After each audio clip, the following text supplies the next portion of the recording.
Good afternoon, Planet 417. Here we are, Carol Hutchison, Will Worsham. We got a brand new show for you, and we can't wait to tell you all about it right after this.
Hey, here we are. We are back.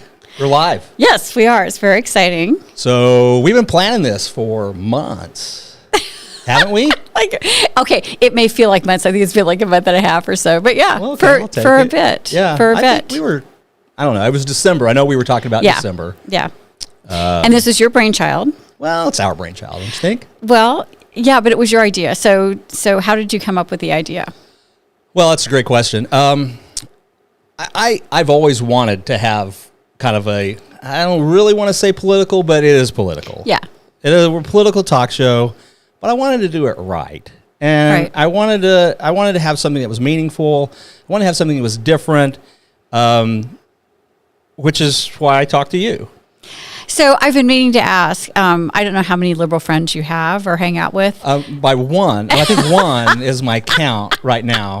Is that your max? That's you. Because I was like, I wonder how he came to ask me. No, that's probably not true. I probably have a lot, but I had some criteria. And, Okay. And honestly, you're right. I did think of the show before I asked you. Right. But my thought was, I want to find a liberal co-host. Right. That doesn't vote like me. That Absolutely. I can respect. Okay. That I think has respect for me. Absolutely. That we can have a good, rational, non-aggressive, non-hateful, non-dramatic, no clickbait, just a thoughtful conversation Right. that I'm not going to get mad at you because you don't think and vote like me.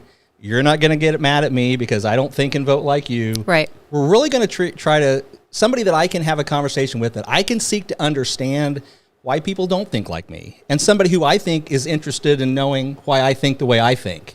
Right. Yeah, I do. Yeah, I am. I'm intrigued by it. Ultimately, I think that I think that how we vote, if we just put that at the end of this, Right. I think is a combination of our core values, our underlying assumptions about the world, and the facts that we perceive. I think you take those three things together, and that produces our political opinion, or any opinion. I would agree. Yeah. And at our core, I think that 99% of everyone ultimately has pretty much the same core values. I don't think there's a lot of difference about our core values. I think we want to be happy. I think we want to be secure. I think we want our friends and family to be safe and successful. I think we all want I would agree with that. Yeah. To some extent, those are our core values. And I just think most of us agree about that. Then you start adding some other things about it, and that's when we differ. And I think the big difference usually has to do somewhat with perceived facts. I think we perceive things differently, depending on what kind of lens we're looking through. Yes, that is so true. And it's funny how our perceptions of an incident can be dramatically different than someone sitting next to us. So, for example, I was doing a mediation and I thought it was going swimmingly well. I'm like, hey, this is going great. We've got some great dialogue going on.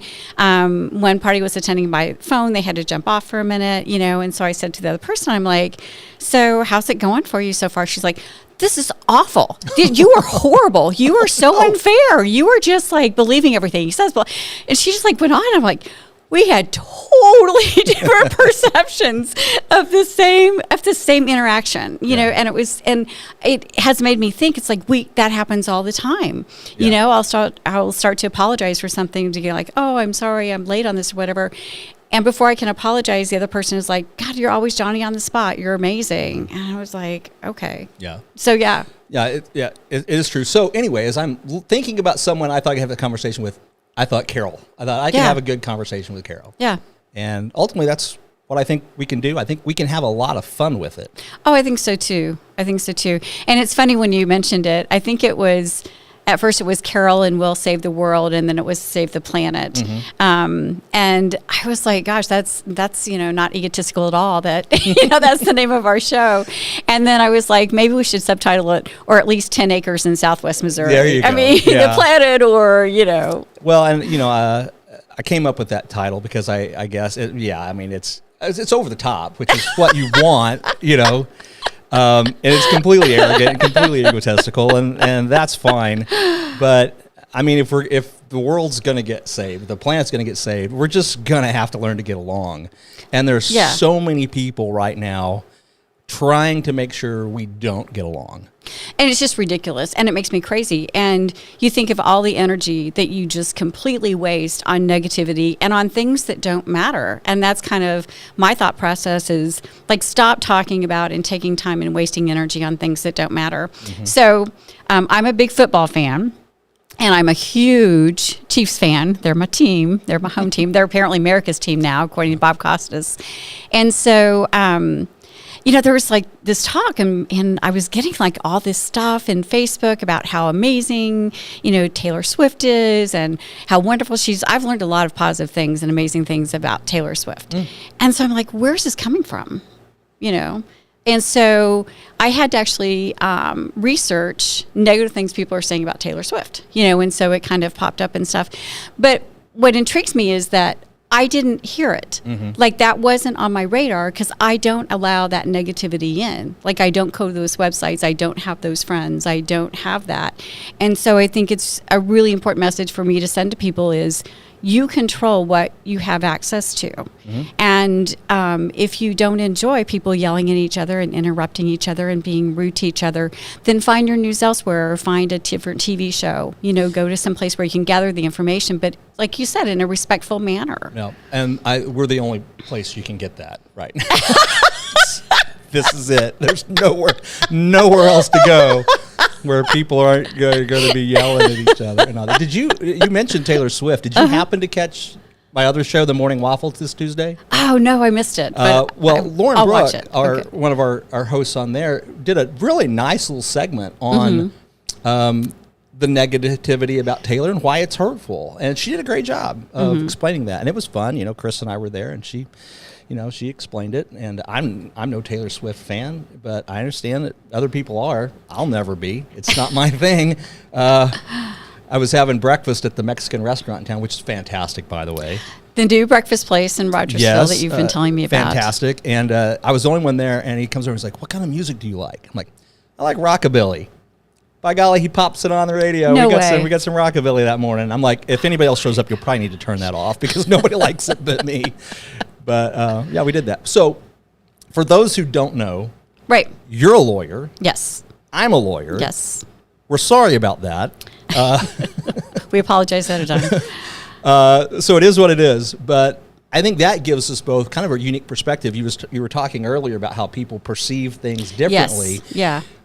We've dealt with that for 20, 30 years of a legal career. Daily. Different people seeing different things different ways. Not only just from that, we both watched the car wreck. Right. And we both saw different things, but, just beyond that. Mm-hmm.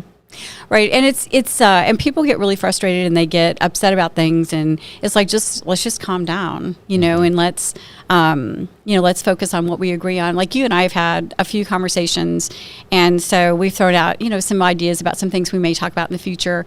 And so if we talked about school shootings, it's like, well, let's start at the basic premise. Nobody wants them. Yeah, Nobody's in favor of them. Right. Yeah. And that's what's kind of frustrating, I think, from my side of the conversation is, there are people who will accuse people that are pro-gun, anti-gun control. Like, well, you just want people shooting everybody anywhere. You don't care about the kids. Well, obviously that's not true. Right.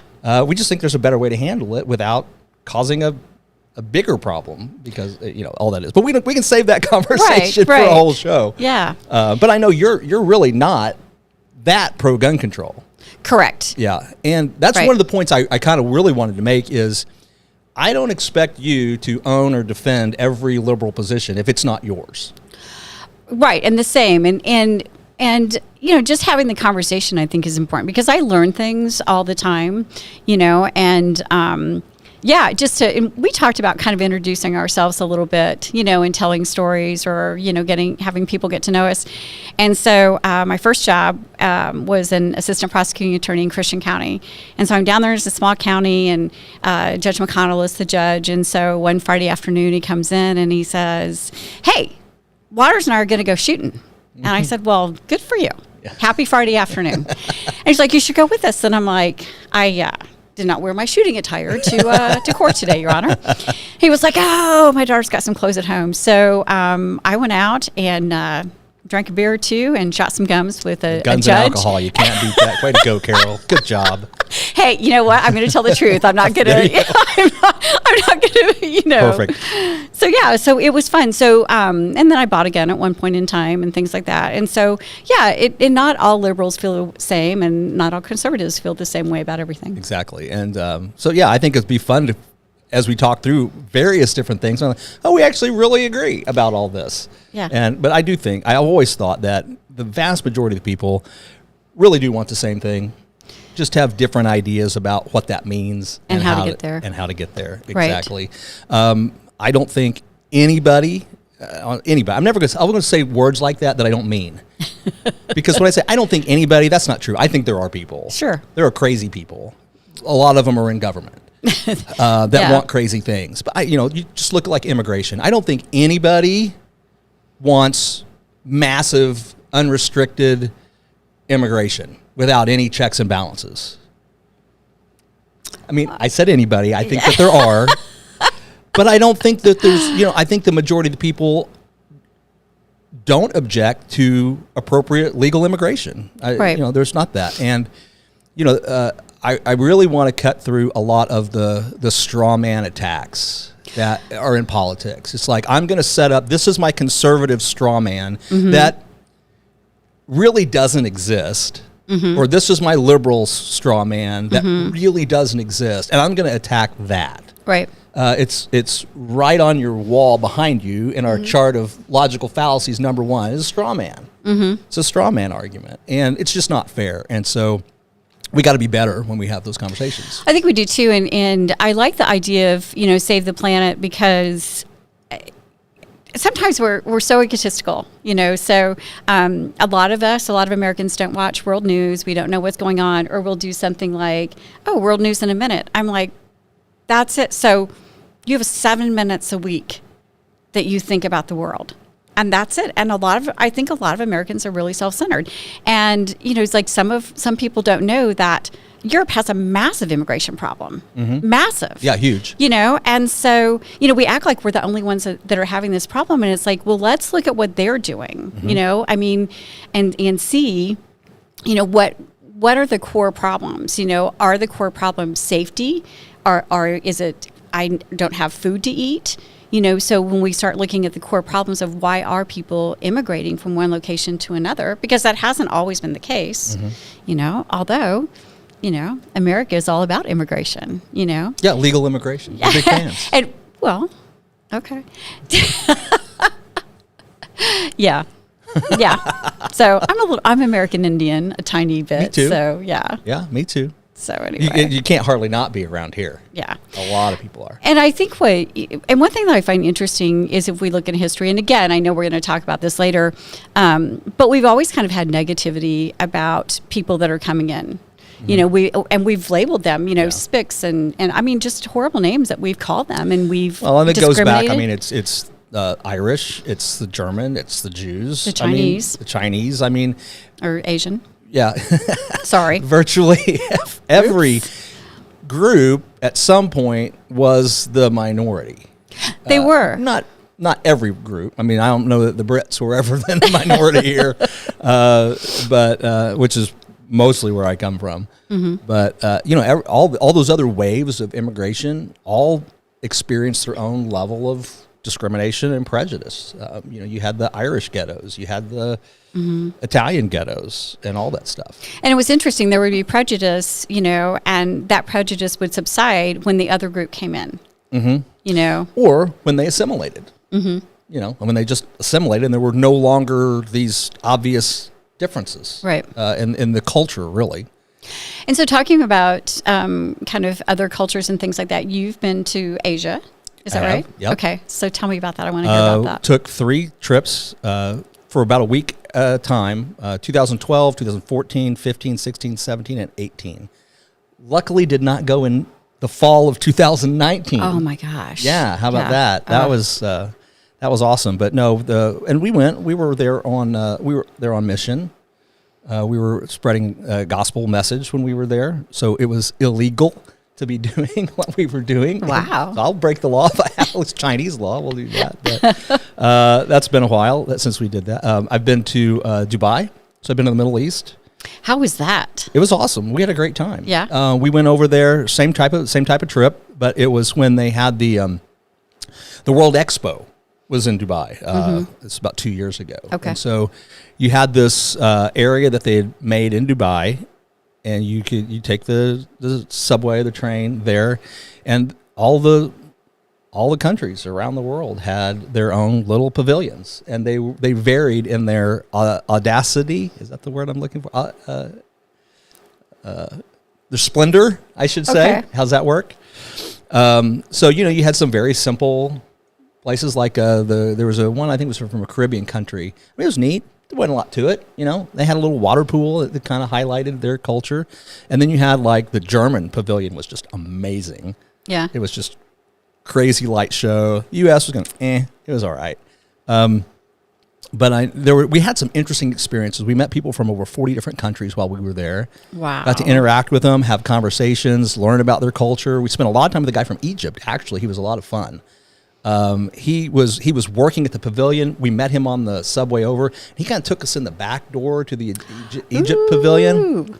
And we kind of got VIP treatment there, but they had Nice. some really cool, like you go to Disney and they've got those little animatronic kind of things, or you sit in this, yeah. and there's like in the your seat moves Right, around, right. and then it matches the video, and so Right. like we flew through Egypt through time, and so Yeah. they showed like how Egypt had developed over history and the pyramids getting built and all of that stuff. So I think that would be fascinating. it was really, really cool. But one of the interesting experiences that I wasn't there, but the people in my group had, was they went to, let me think, which one was it? Yeah, it was the Iranian pavilion. Okay. And so there was a gal there from Iran, and as we do when we're doing things like that, struck up a conversation with some of the ladies that were in our group, and they're talking. She kind of said to the ladies in our group, "Nobody is coming to our pavilion." Oh, okay. And she said, "Does everybody hate us?" Oh. And I don't remember, the response, and, probably good. I wasn't there, because my response would probably have been, well, kinda. Yeah, a little bit. A little bit. Yeah. Not a fan. But, I think the ladies in our group were far more gracious than Sure. I would have probably been. And I think did a great job. But, it's just, I think it's really insightful. There's a really cool Netflix show, by the way, called Somebody Feed Phil. Okay. So it's Phil Rosenthal, who is the producer of Everybody Loves Raymond. Yeah. Because Love we're that old show. enough to remember that show. Do you remember Amy? Which Yes. is Robert's girlfriend and Yes. then wife. Yeah. Okay, Amy Horan, or Monica Horan, who played Amy, is Phil's wife. Okay. In real life. In real life. Okay. Yeah, in real life. But Phil, he goes, he's into Vietnam, all these places, and he just eats and talks about food. So, I mean, I love the show because I love food. I love to Yes. cook. I love to eat. And so that's what the show's all about. But the one we were watching last night or the night before last was, he made a statement that I think is always true, which is it's the people of the world don't really hate each other. It's the governments that hate each other. And right, and you know, whenever you have people vying over, you know, resources, Yeah. you know, and power and egos, Yeah. you know, and it kind of stems back to how the world, you know, kind of started to fan out. You know, we had empires and we had people invading, and you know, because they wanted the resources, you know, of the other countries and stuff. So yeah, I mean, it's But, you know, that's been my experience as I've done some traveling around the world, and it seems to be his, and I think it's consistent. It doesn't matter where you go. People are people. They are, and people are fun and gracious and amazing. I spent a summer in Greece when I was in high school, and people did not like the United States, and they were not afraid to let me know that they did not like the United Really? States. Yeah. See, I've never had that experience. And I was 17, and so I was like, you know, and you have this expectation, you know, because you're so sheltered, and our world is so small, you know, and you go there and you think, well, nobody's going to like dislike the United States. Like that would be crazy. And then you're like, oh my gosh. So Yeah. And, you know, you wonder, I mean, there's some places I get it. I understand why. And then there's some places you don't like, why would Greece have a problem with the United States? yeah. Yeah. I don't get that. I mean, I understand, you know, England, you know, might have a bone to pick with us since we kicked them out. But they seem to have gotten over it. You know, but, you know, I've been to Paris, you know, we spent some time in Paris. Did you like Paris? Yeah, I love Paris. Paris, you know, good food. Yeah, absolutely. Took my wife there for her 20th wedding anniversary. So You're a good husband. I think so. I do what I can. Yeah. But she is an artist. She really likes art. And Okay. so, you know, we did the Louvre and L'Orange and yeah. all of those museums. And I walked around and looked at a lot of art. So Well, it's Paris. And you ate. You got to eat. And I ate. I know we had to eat, you know. So but that was okay. we got to tour Notre Dame before it burned. Wow. So that was cool. I've got pictures from. Was it amazing? Yeah, it's crazy, amazing. I mean, all this. And there's actually another a spot in Paris. It's actually a little more. I thought even more ornate than Notre Dame. And what's that? I can't ever pronounce it sorry. right. It's like Mount Lamart. That's the Mount of Martyrs is, I believe, what it translates Okay. as. But you go up this windy path and you get up there, and it is just, it's just this crazy ornate and all the art and the tapestries and the stained glass and the carvings and all of that is it's just really impressive. That was the really the first and only time I almost got into a street fight. Yeah. Wow. Was on our way up Okay. there. It was close. It was Okay, well, I would not get in a street fight with you. I mean, one, I just wouldn't. But two, because you are well, you know, your feet don't touch the floor from these chairs. So, it wouldn't be a fair fight. No. But you are a martial arts Yeah. instructor, and Yeah. I don't. no, we don't teach anymore. Okay. But we did for 14, 15 years. Taught Taekwondo and fought in a lot of tournaments. And got to fight in a world championship tournament one time. Oh my! Where was that? It was the World Championships for the American Taekwondo Association was always held in Little Rock, Arkansas, which seems Where else? crazy. I know. So the brief detour side story of that. Yeah. Hangung Lee, H.U. Lee, Okay. who came here from Korea, who learned Taekwondo from General Choi, who was the person who created Taekwondo. Taekwondo is the assimilation of Korean martial artists Okay. to one system. That was General Choi. He taught 5 people martial arts, and then they are the kind of the 5 main branches of Taekwondo. One of them was H.U. Lee. He came over here, started in Nebraska, started a Taekwondo association, was in Arkansas, felt like that the terrain landscape of central Arkansas was like his home in Korea. Oh wow! So he Okay. moved to Little Rock, Arkansas, and that's why the world headquarters of the American Taekwondo Association is in Little Rock, Arkansas. So we always had the tournaments down there. Yeah, Wow. but I do want to hear about how you almost got in a fight there. oh yeah. So in Paris, there are pickpockets everywhere. Really? Yeah. Okay. Well, in the touristy areas, like a lot of places where Sure. in touristy areas, there's a lot of pickpockets. But they work in groups, and so usually there's a person who's distracting you while the other person is trying to pick your pocket. So as we were walking up to this Mount of Martyrs or whatever it's called, what they would do is they would get your wrist, and they had these blue, white, and red strings, which is the French flag colors. Okay. So it's a celebration. Hey, we're going to tie these strings on your wrist. Well, they've got your wrist, right? Mm-hmm. So I know I'm not going to let them do this. I'm seeing the other people, and I'm like, I'm not going to let them do this to me. My wife just no, walks right on by, no problem. This dude grabs my arm, and he's like got my wrist, and he's hanging on to me. Well, we practice how to get out of that. Right. So it's a real simple kind of pop, and you get out of it. And I did, and that was right. But my aggression took over, and I took about 3 steps toward him with my finger out. I'm like, no. And he backed off, which is why we didn't have a fight.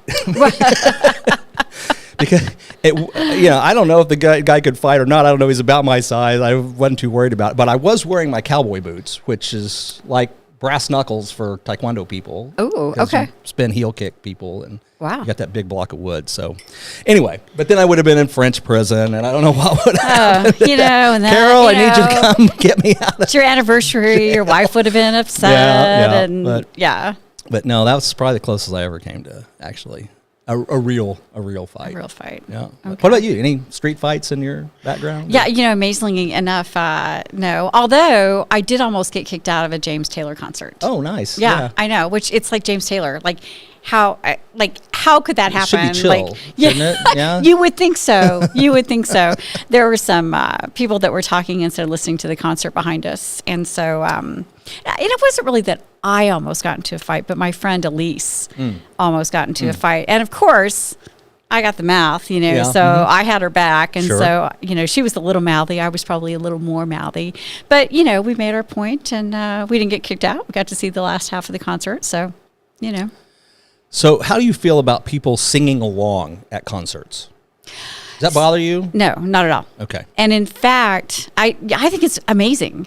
I mean, it's just, how can you be at a concert and not want to sing? So I went to see Three Dog Night, and this was I don't know, in the mid, maybe 2018 or something like that. Have you ever gone to see a non-hippie band? A non-hippie band. Well, I mean, like Styx and REO and right. things like that in high school. Back to your Three Dog Night. Okay, Sorry. so we're in an auditorium, and they're old, and we're all old, and so there's a guy sitting next to me, and then there's a girl on the other side of him who is his girlfriend or wife or something, and she's much younger, 20 years his junior or something like that, and he and I am we're just, every word to every tune, we're just banging it out. We're just, we're not shy at all. And so there's a little intermission, and she leans over and she's like, I'm so glad you're here. I'm like, me too. Yeah. And so my friend Jason contacted me. He's like, what are you doing? I'm like, I'm at a concert in St. Louis. He's like, I'm coming through St. Louis. I'm like, well, you should stop by. I'm at the Drury Motel, whatever. And so, so when I had checked in, I found out Three Dog Night was staying there. And so my heart was just I'm like, oh my God. Oh, they're staying at the same hotel. Oh, yeah. At the Drury Inn. Yeah. Well, they were a sponsor. Hey, we're old. We're old. Okay, let's just keep that in mind. All right. And it's at an auditorium where everybody's sitting the entire time, probably because their knees will give out of their stand. Right. So, so we grabbed some beer. And so, we're drinking beer, and apparently I'm laughing a lot and very loud. And so I get a call, and they threatened to kick me out. And they're like, if we call again, then we're going to kick you out. I'm like, I think it's the 17 underage kids drinking, running up and down the hall celebrating, the Mardi Gras. And they're like, no, it's you, ma'am. I'm like, okay. Okay, fine. And so I was telling the story later, and so one of my friends was like, so basically you behaved worse than a rock band. Yeah. And I'm like, badge of honor. Yeah, there you go. Yeah. So, now I'm a fan of singing along at concerts, but occasionally you get the one dude that's like singing like ultra loud. You know what I mean? and off key. Yeah. Yeah. You're like, Came here to listen yeah, to. I kind of was paid to hear them, not you. Right? Is that okay? Yeah. We can do that? Yeah. Well, I mean, and it's funny though. I don't know that we sang along to like James Taylor. I mean, like that was a chill concert, and it was just him, and yeah, we didn't. I don't. Yeah, and I agree. So, you showed up a while back, and you wanted me to help you with a limited liability company. I did. Yeah. Tell us about that. Oh yeah. So I wanted to build. We all need a side project. We can't just practice law. I made a because it makes you TV. I made a crazy. TV studio. Yeah. Well, okay. I'll tell my story, and then you tell that story. Okay. I love gardening and planting and all that kind of stuff. And so I wanted to build a greenhouse, and not just like a little tiny greenhouse, like, something like over my deck. So it's 17 by 31, and it's just a fabulous, I really want to say kick ASS, but I don't know what I can say on the show or not. Technically so. we're unregulated, so you can really say anything you want. I want to be polite and maybe respectful. it's a family show. I don't know. It could be a family show. So it's a really spectacular greenhouse. There you go. And I love it so much. And an Amish family in Seymour built it for me with me. And so it was a little expensive, it wasn't just like a little $3,000, in the backyard. Right. So I was like, I need to, and we'll talk about taxes, I think in several of our shows. And I was like, how can I make this tax deductible? And so I started Hippie Chick Greenhouses. I have my fair tax mug. I love that. Yeah. And so Hippie Chick Greenhouses, so I do a couple things. So I sell plants. I'm a vendor at the Commercial Street Farmers Market. And then I'm going to be at the Lawn and Garden Show and the Home Builders Association show. And my Amish family and I are going to build greenhouses. Oh, nice. So, and we're going to build them, from scratch. And so we can build them off site and transport them, to your place. If it's just like a little hobby greenhouse, we can do a custom greenhouse. So I have two. I have another greenhouse that we built after the first one. And so, yeah. It's really cool. And I love entrepreneurialism. Oh, yeah. I love that a lot. Yeah, so absolutely. raised bed, do you do raised bed gardens, anything like that? So there's some raised beds inside my greenhouse, which is really cool because they're like, I don't know, from the floor like this tall. So they're pretty So tall. you pull up and look over it? So they're perfect. And so, and they have the compost that we got, and they're full, so it's all the way to the bottom. So it adds heat to the greenhouse, and then it also is kind of raised bed and stuff, and then it insulates it from the outside as well. So I think the raised bed very cool gardening, thing. I'm kind of fascinated by that. I mean, I'm not really a gardener. My wife does the gardens. I built her a couple of U-shaped, with 2 by 12s, built them in a U so she can go in the middle, and you get to all of it. They're not, I guess they're raised beds because they're above ground. Right. But they're not like, I've seen the ones that are like, they're on legs. Yeah. And they're up where you don't have to bend over at all, which seems fantastic. It is fantastic. Get older. Yeah. I don't have to bend over to do our gardening. It is. And one of the nice things about building a greenhouse with the Amish family is that we build a table. In each greenhouse, we build a table for me, and we build it to my height. And then I said, well, let's put a sink in it. We don't run water to it, but it's just like a bin for you to have all of your compost and your soil medium that you're using. That's and awesome. so, and you're not you're not raising your arms and trying to work over or things like that. So I think the custom greenhouses are going to be really fun. I think so too. That's really neat. We need to make sure people know that you're doing that. Thank you so much. Well, I'm officially a sponsor, going to be a sponsor. So one of the sponsors of the show that we're doing here. So tell me about, how did this dream come to fruition? This was a total, it was an accident for the most part. I mean, it was a notion that got way out of hand. So this all started back during COVID, Okay. I love chaos. I thrive in chaos. And that surprises me because you seem very, you seem like you have a lot of energy, and you always like to be doing a lot of different things. Like you don't just do something a normal way. You know, you don't just be an assistant prosecuting attorney and then you're like, I'm just going to open a law practice and I'm going to practice criminal defense, which is what everybody else does, you know, who was a former prosecutor. Right. And you're like, no, I'm going to do this and this and this. And so we're going to build a it's website fascinating. like nobody's ever built before. Yeah. And Yeah. no, I like chaos because I find that in chaos, I thrive. I enjoy it at varying degrees. When things are up in the air, there's so much more freedom to do what you want. I don't know if I'm articulating that very well. No, But you know, when it's like things are normal, it's like, well, you got to do this, you got to do this, because these are the things that you do. But during COVID, nobody knew what to do, and there was so much freedom to Yes. basically decide. I'm not locked in really to the choices that I've previously made. This is a great opportunity to just change everything. So I loved it, and I had a great time. I did too. I mean, okay, so I hated COVID. Let me just be Well, very sure. clear. Yeah, I mean, hated yeah, COVID, and the whole some negative pandemic, things, you know, sure. all that kind of stuff. Loved finding myself again. Loved that. Loved that slowdown. Loved that. And it hit as a time when I'm older, you know, like I'm 61. So 4 years ago, you know, so hit when I was 57. And so you know, that was a time when it's like when people start asking you, so when are you going to retire? How are you still practicing law? I hate that question, by the way.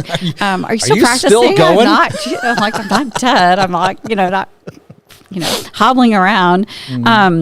But I mean, it's a fair question. Yeah. And so it was an incredible opportunity to really just think about the quality of your life, how you're spending your time, and then having this free time because we weren't scurrying everywhere all the time.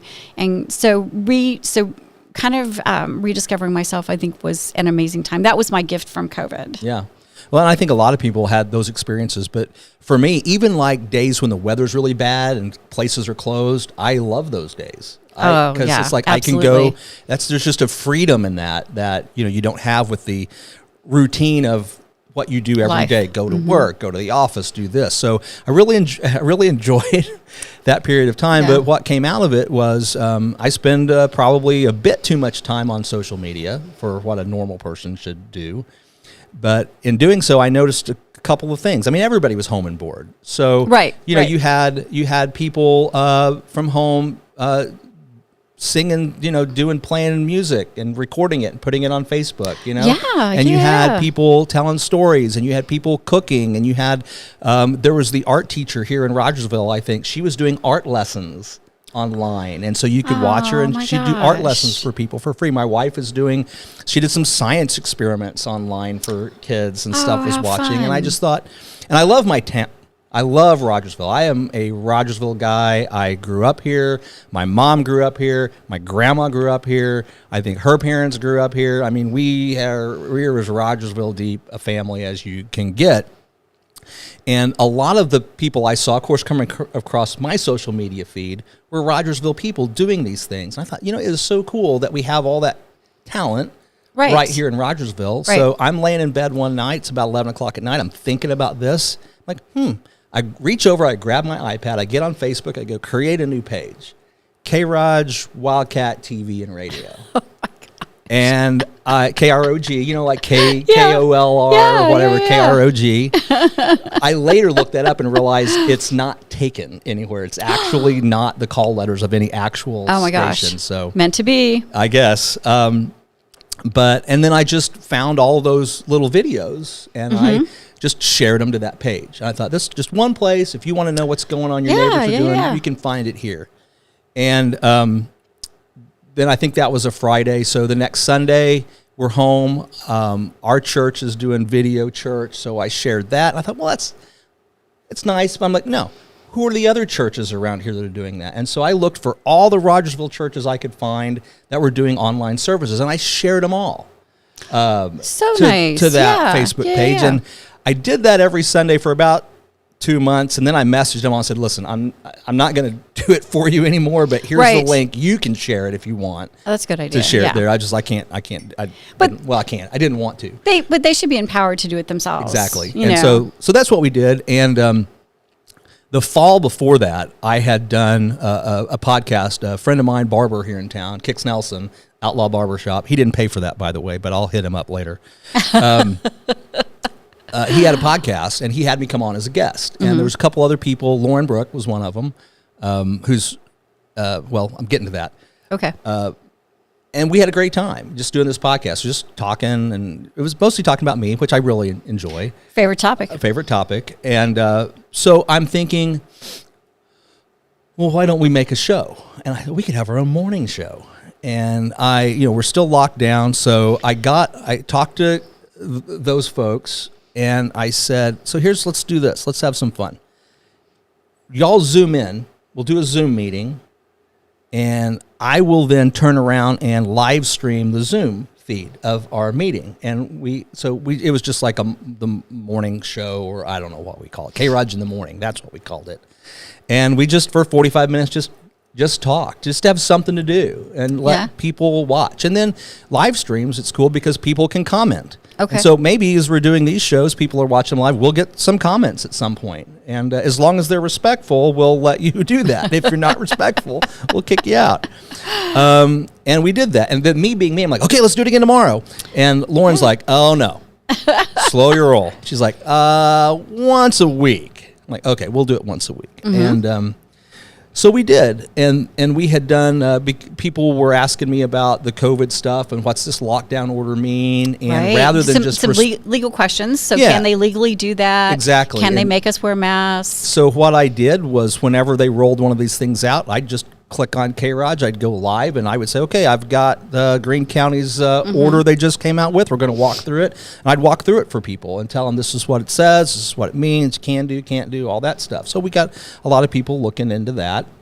We're doing this show. COVID kind of slows down. We think, well, hey, we can get together. Ooh. And so we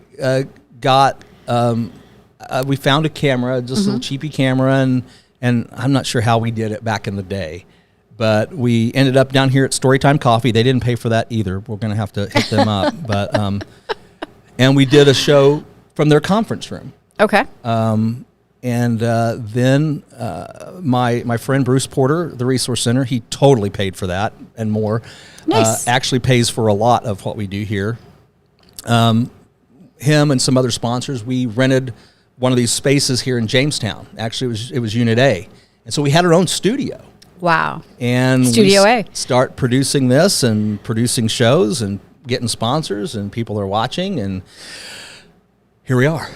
That's exciting. And I bought the domain now. Now that was K-Raj. Now we're on Planet 417. We're not on K-Raj. We're on Planet 417 right now. Okay. That's true. I bought a domain name like in 2010, long time ago. I bought the domain name Planet 417. I did not know what I was going to do with it. I just thought, that's a good name. It's an awesome name. And I'm going to buy it because then it'll be mine, and Yes. I can do with it what I want. And played with a couple different things. At one point, I tried to get it to be like a local wiki to focus on 417. Never really caught on. But then I thought, we really want to do something regional. Let's make Planet 417 our platform, our regional platform where we can do these live stream shows. Because I began to believe that what we had done for Rogersville with K-Raj could be duplicated in a lot of different communities. And we have made all of the mistakes. We've run down all of the blind alleys that you probably can doing something like that as people that don't know what you're doing. Right, right. And I would love for our other communities, Fordland, Republic, Nick, some of these communities are doing some things. But I'd love for us all to come together under an umbrella like Planet 417, to where we have a network, like an NBC network, nationwide network. Okay, sure. Planet 417 Network, okay. Network over Southwest Missouri, that promotes Southwest Missouri to Southwest Missouri and to the world, and then can have local affiliates like K-Raj, Wildcat TV, like Fordland Eagle TV. Whatever they want to call it, like Marshfield, Nixa, Ozark, Cassville, Neosho, Branson, Joplin, whoever, all that can have their own little TV stations to highlight their community. And so we've got locally produced shows for your town, your community, partnered with a overarching all Southwest Missouri network of Planet 417. So, yeah, from that little night of let's just make a Facebook page, this is where we're at now. I don't know if anybody else will see it or catch on and like it and want to do it, but if there is anybody in their town that says, no, that's interesting, we'd like to give that a try, we can make it happen for you, and you won't have to waste near the money we have. Right. You don't need all this equipment. You can do it all with a cell phone. That's awesome. You can do the whole thing. And Queen City, Springfield, Missouri, like we kind of, that goes back to our roots, because, we've had, music shows and things like that go back. If you go to the History Museum, which I recently did. The Ozark Opry. Yes. Yep.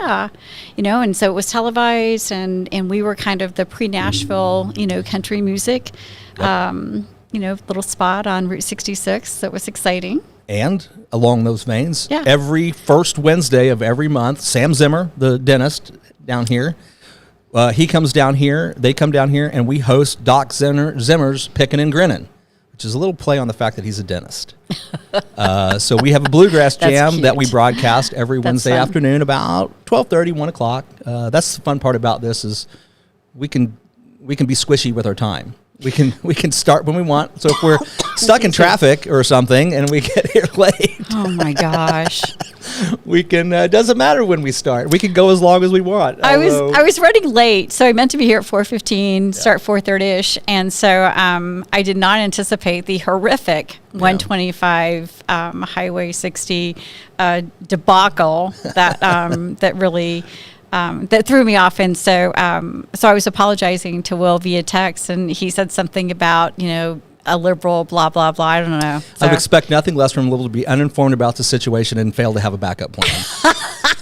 So that was my comment for you. Oh, and last week, so we had this little run. We're gonna do this run through because I've never done this before, so I was nervous right. nervous Yeah, and stuff. And so I was like, okay, well, let's just like run through it. Let's just kind of get our bearings and stuff like that. By the way, I'm looking at myself because we've got this little monitor that we right look there. at stuff, and I'm like, how they say, that the camera adds, like 10 pounds. I think it adds like 30. Just FYI for all my friends. I'm looking at this right here. I don't really. Oh yeah, thanks for zooming in. Yeah, so don't be so when you look, don't be like, Carol, have you gained like 30 pounds or whatever? No, I don't know if it's the way I'm sitting or the clothes I'm wearing, but whatever. So we're doing this run through, and so I don't feel at my best, and I don't know if I want to come over because, I've got a little bit of a fever. I'm not feeling well.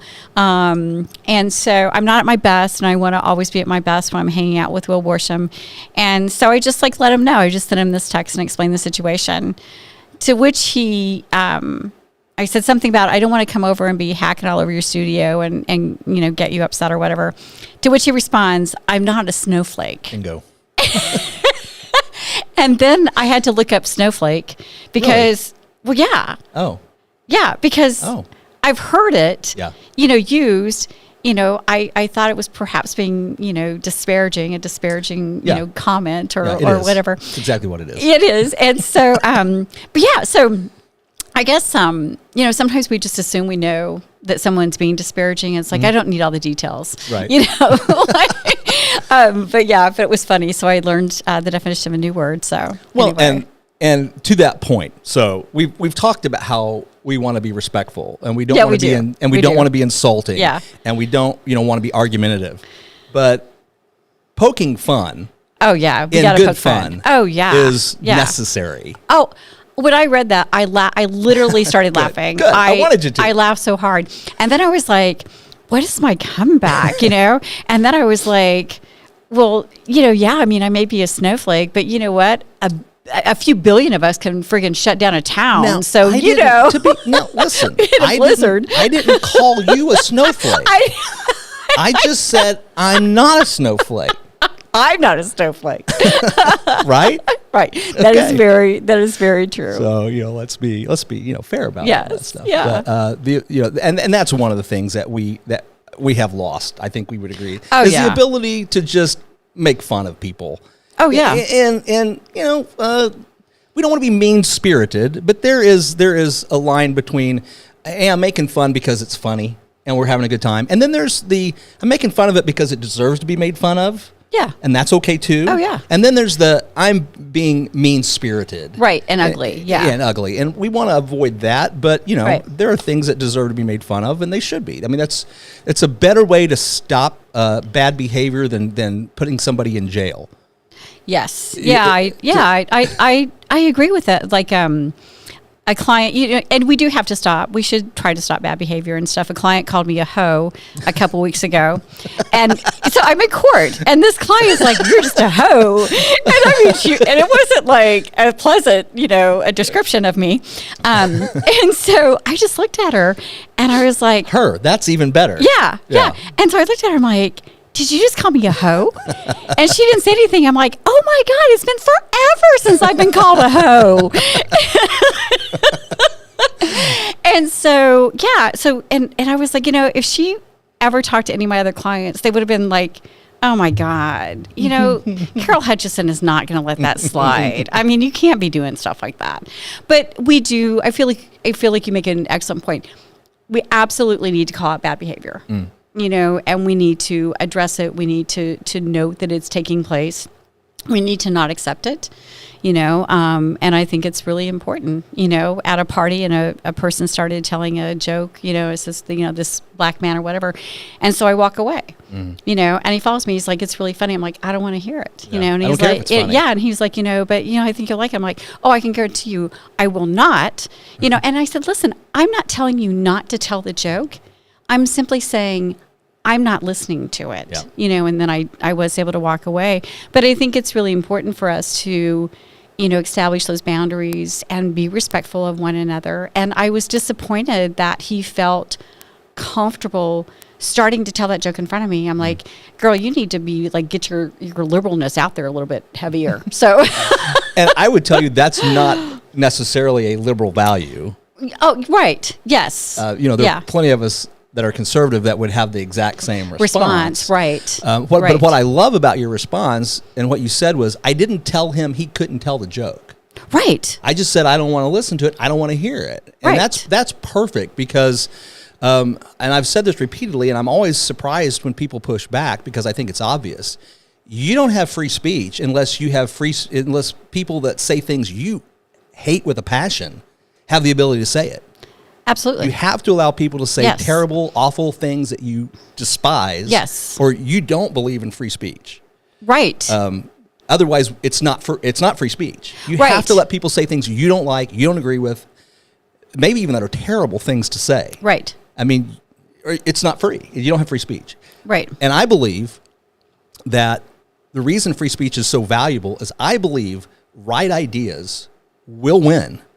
Yes. If given a fair chance. Yes. Yes. And so that's why I think I feel like we have a growing, this comes from both sides. People say it comes from both sides. I think it's one-sided, but there's more and more censorship all the time. It is, you look at, and we'll have to get into it later, but what I'm dealing with, I think is conservative ideas do not get the airtime that liberal ideas get. So, okay. So do you mean in news programs or do you? Yeah. Okay. And just in entertainment, media, and all that stuff. And I would agree with that because Tim Allen, Last Man Standing. Yes, conservative. And so that was interesting. And what I think is really interesting is that sometimes I'll be watching shows and I'll be like, oh, so there's a gay person. Oh, there's another gay person. Oh, there's a, this person. There's a that person. There's, an African American. And by the way, I'm just going to say black because I asked my friends and they're like, black is fine. I'm like, good, because that's what I grew up with. So I'm okay with that. Yeah. So, but I want people to know that I went to the source, and I asked several people. I said because I want to be respectful. Sure, I understand. And I don't want to insult or injure someone's feelings. And so I have noticed that, there's a lot of that, like in the TV shows, like you said, in the entertainment. I don't think it's as pervasive. I don't think it's like every show or anything like that. But, I don't notice so much of that from the conservative point of view. But then maybe I just don't watch it. I don't know. Maybe it's out there, but I don't. You can find it. It's all alternative media, though. It's okay. So it's not You're the not going to mainstream. find it on NBC, ABC, CBS, Fox, WB, any of that stuff that is out there. That's all going to have a very liberal slant to everything. So I mean, just take for example this. I think I noticed this actually last night. We're watching old episodes of NCIS New Orleans right now, and I've noticed I love that. great shows. We love Yeah. those shows. Yeah. But I just I shut the part off that would overanalyze stuff. The lawyer stuff and the It's the and lawyer. Boy, my wife she's like, you got to not, because I'm like, there'll be some like legal thing and they're in court and I'm like, that is not the way that works. That is that's not even close how that happens. And I have another question I'm going to ask you here in a little bit. I know we're probably getting close to time, Okay. but We're close. so here's an example that I think would illustrate the point. Okay. In NCIS Los Angeles, NCIS New Orleans, you will have groups of bad guys. Yeah. Okay. Occasionally, they're Russians. Occasionally, they're something. Drug runners. But occasionally, drug Cartel, runners. yeah. Cartel. Occasionally, you'll have the white supremacists and the nationalists, and it's a fairly, and especially in NCIS New Orleans, I've noticed there's a recurring theme of like the white nationalist, conservative. Yeah, and there are those groups out there, and they're horrible, and I don't like them. I'm not supporting them. Please don't misunderstand. But they're one of the bad guy groups that's routinely used as the bad guys in these shows. You know what I've never seen? Antifa. I mean, they're a terrorist organization. They've injured a lot of people. Yeah. They've destroyed a lot of property. And if we're going to be fair, why aren't we using those groups Right. on the TV shows as the bad guys too? Well, because we have a bias to the media. So if I was going to suggest some correction, I'm like, let's have bad guys. Let's shoot all the bad guys. Yeah, Right? yeah. Let's not pick only the conservative groups. Let's pick the leftist groups that are causing damage and all that stuff too. But to my other point, my question is, I'll ask you, and then I'm going to give my answer. Okay. What movie or TV show would you say best represents accurately the criminal justice system? Oh my gosh. I don't even know. I thought you were going to say something about, what movie talks about relationships or what's your favorite movie? I was like, Out of Africa. I was, I'm like, I don't care about that. So I was like, I would never ask that question, girl. No. So why don't you go and let me be think about that just a moment. My Cousin Vinny. Great movie. Yes. And incredibly accurate to criminal procedure. Yes. Not 100% on, but pretty darn close. There's an arraignment. They do discovery. Right. They do opening arguments. They do all of that. Do they have an expert witness? They have an expert witness, too.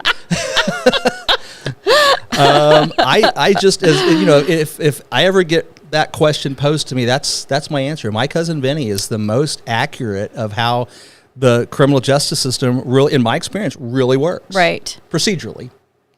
I think that's I think that's a great movie. I agree with that answer. There's a movie that I don't know. There's a movie that I think a professor or someone anyway, he was the murderer and he was going to be exonerated, be found not guilty, and so his lawyer kind of figures out a way to... Called From the Hip. It's a great movie. Okay. Judd Nelson. Yes. I'm pretty sure that's the one you're talking about. Okay. Hammer? I'll figure it out. Murder weapon was a hammer? Yes. That's it? Yeah. That's it, From the Hip. Yeah. Which is an obscure movie. I can't believe we both keyed in on that one. Yeah. Good movie. It's a great movie, and it shows... I love that movie. John Hurt, I believe, plays the actual murderer. Yes. Yeah. And one thing that I loved about it was just the angst of the attorney, knowing that your client has done this and seeing the writing on the wall, that they're going to be exonerated. And I don't think it's as melodramatic in what we practice, on a day-to-day basis or anything like that, but there is angst sometimes. I'm sure this has happened to you in criminal defense and working in the foster care system, representing parents and kids as a GAL.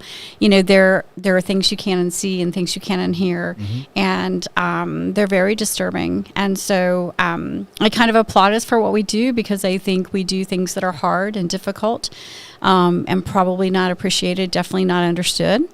And so, and it's funny, you started out with, we're both lawyers.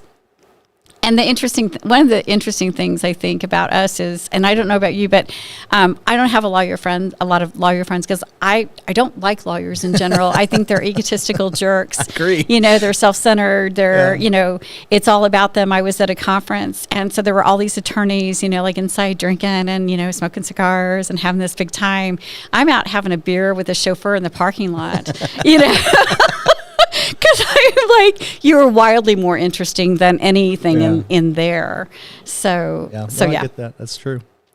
Well, it's been fun, Carol. Yeah. We're going to do it again next week. I don't know. We haven't picked a topic for next week. I don't know what it's going to be. So, do you have a topic? Now, 2 weeks out, we've got a guest. And right. We're going to come in. We're going to talk about that topic, and we'll introduce that next week. I don't want to spike I don't want to spike it too far ahead, but it's going to be fun. A topic. No, I don't think what's going to be fun about that conversation is I think it's an issue that nobody knows about. I think so too. I didn't know about it until you mentioned it. Yeah, so, and it's kind of a big deal. It's a very cool topic. Yep. I'm really got a lot of teasers in there. I'm really excited. I'm excited to learn, and I'm excited to hear about the effect, and why it's important.